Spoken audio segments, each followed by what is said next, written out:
NTPC Tanda द्वारा अपने सामाजिक नैगमिक दायित्व कार्यक्रम के अंतर्गत परियोजना प्रभावित गांवों की महिलाओं की 1.5 माह हेतु सिलाई एवं आधुनिक परिधान प्रशिक्षण कार्यशाला का शुभारंभ कर्मचारी विकास केंद्र एनटीपीसी कॉलोनी में किया गया। इस प्रशिक्षण का आयोजन शांति निकेतन जन सेवा समिति वाराणसी के सहयोग से किया जाएगा।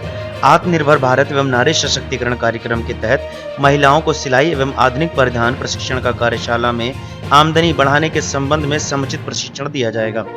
कार्यक्रम में मुख्य महाप्रबंधक बीसी पलेई, विभागाध्यक्ष रजनीश खेतान, उप महाप्रबंधक श्रीमती मृणालिनी, शांति निकेतन जन सेवा समिति अध्यक्ष अजय तिवारी, कटरिया ग्राम प्रधान ब्रह्मादीन वर्मा, फतेहपुर ग्राम प्रधान आजाद राजभर एवं प्रशिक्षणदाता समिति उपस्थित रही।